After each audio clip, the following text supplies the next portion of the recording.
બાંગ્લાદેશમાં હિન્દુઓ પર થઈ રહેલા હુમલાઓને મુદ્દે આ પ્રદેશ મહામંત્રી રાકેશભાઈ હીરાપરાની આગેવાનીમાં પ્રધાનમંત્રીને આવેદનપત્ર પાઠવાયું છે। પ્રધાનમંત્રી જાતે જ હસ્તક્ષેપ કરીને બાંગ્લાદેશ ઉપર દબાણ લાવીને કડક પગલાં ભરીને બાંગ્લાદેશના હિન્દુઓને તાત્કાલિક સુરક્ષા આપે તેવું રાકેશ હીરાપરાએ જણાવ્યું હતું। બાંગ્લાદેશમાં હિન્દુઓ પર થઈ રહેલા હુમલાઓ મુદ્દે આ પ્રદેશ મહામંત્રી રાકેશભાઈ હીરાપરાની આગેવાનીમાં આમ આદમી પાર્ટીના તમામ હોદ્દેદાર કોર્પોરેટર મોટી સંખ્યામાં કલેક્ટરના માધ્યમથી પ્રધાનમંત્રીને આવેદનપત્ર પાઠવવામાં આવ્યું। આ મુદ્દે રાકેશ હીરાપરાએ જણાવ્યું છે કે હિન્દુઓએ હંમેશા વસુધૈવ કુટુંબકમનો સંદેશ આપીને સમગ્ર પૃથ્વીનો જ પોતાનો પરિવાર ગણ્યો છે, પણ બાંગ્લાદેશમાં આવા શાંતિપ્રિય હિન્દુઓ પર છેલ્લા કેટલાય સમયથી સતત હુમલાઓ થઈ રહ્યા છે। સામાન્ય હિન્દુ પરિવારની સાથે સાથે પવિત્ર મંદિરો અને સાધુ સંતો ઉપર પણ હુમલા થઈ રહ્યા છે। શહેર પ્રમુખ મહેન્દ્રભાઈ નાવડિયાએ આ મુદ્દે જણાવ્યું કે બાંગ્લાદેશમાં હિન્દુઓ પર થઈ રહેલા આવા અમાનુષી અત્યાચારોને કારણે સમગ્ર વિશ્વના હિન્દુઓ તો ચિંતિત છે, પણ સાથે જ સમગ્ર વિશ્વના તમામ શાંતિપ્રિય લોકો પણ દુઃખી અને ચિંતિત છે। આવી કપરી પરિસ્થિતિમાં બાંગ્લાદેશમાં વસવાટ કરી રહેલા આપણા હિન્દુ પરિવારોને હિન્દુ બહુમતી ધરાવતા આપણા દેશ પાસેથી જ ખૂબ આશા છે। વિપક્ષ નેતા પાયલ સાકરિયા બાબતે પોતાનો મત રજૂ કરતા જણાવ્યું છે કે આજે સમગ્ર ભારત આ મુદ્દે ચિંતિત છે, આક્રોશિત છે। પોતાના હિન્દુ ભાઈ બહેનોની સાધુ સંતોની મંદિરોની સુરક્ષા માટે પ્રભુને પ્રાર્થના કરી રહ્યા છે। સરકારને વિનંતી છે કે સડકો ઉપર આક્રોશ પણ વ્યક્ત કરી રહ્યા છે, ત્યારે સમગ્ર વિશ્વના હિન્દુઓ વતી મારી આપશ્રીને પ્રાર્થના છે કે આ મુદ્દે તાત્કાલિક હસ્તક્ષેપ કરવામાં આવે અને બાંગ્લાદેશ ઉપર દબાણ લાવવામાં આવે અને કડકમાં કડક પગલાં લઈ બાંગ્લાદેશના હિન્દુ પરિવાર, સાધુ સંતો અને મંદિરોમાં સુરક્ષા આપવામાં આવે। હું રાકેશ હીરાપરા, પ્રદેશ મહામંત્રી, આમ આદમી પાર્ટી, ગુજરાત।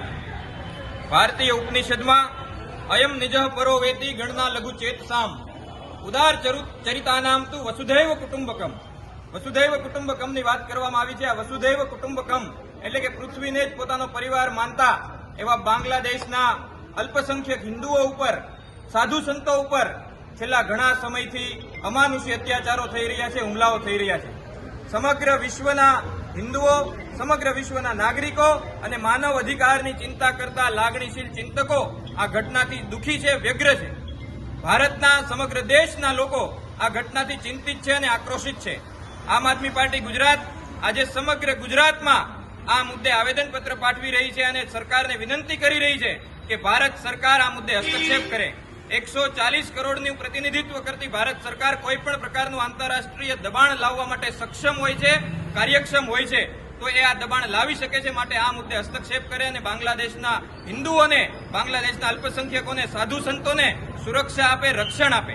આ મુદ્દે આમ આદમી પાર્ટીની સમગ્ર ટીમ, વિરોધ પક્ષ નેતા, વિરોધ પક્ષ ઉપનેતા, સુરત શહેર પ્રમુખ, સુરત જિલ્લા પ્રમુખ સહિત અત્યારે આમ આદમી પાર્ટીની સમગ્ર ટીમ આ મુદ્દે આવેદનપત્ર પાઠવવા માટે આવી છે અને સાથે સાથે સમગ્ર ભારતના લોકો વતી અમે બાંગ્લાદેશના કટ્ટરપંથીઓને પણ ચેતવણી આપવા માંગીએ છીએ કે તમે આ તમારો જે બાંગ્લાદેશ છે એ પણ ભારતને કારણે, ભારતના દીકરા દીકરીઓને કારણે તમારા બાંગ્લાદેશનું અસ્તિત્વ છે। 1971માં જ્યારે પાકિસ્તાનના કટ્ટરપંથીઓને, પાકિસ્તાનની આતતાયી સેના તમારા ઉપર અત્યાચાર કરી રહી હતી, ત્યારે ભારતના દીકરા દીકરીઓએ પોતાનું લોહી વહાવડીને તમારા બાંગ્લાદેશનું સપનું સિદ્ધ કર્યું છે। માટે બાંગ્લાદેશમાં વસતા હિન્દુઓ અને સાધુ સંતો ઉપર અત્યાચારો કરવાનું, હુમલા કરવાનું બંધ કરો, નહીતર આ 140 કરોડનું પ્રતિનિધિત્વ અને સક્ષમતા ધરાવતો ભારત દેશ છે, કોઈ પણ પ્રકારના હુમલાનો જવાબ આપવા માટે, કોઈ પણ પ્રકારની સમસ્યાઓનો સામનો કરવા માટે આ સક્ષમ છે। જય હિન્દ, જય જય ગરવી ગુજરાત, વંદે માતરમ। ભારત માતા કી જય।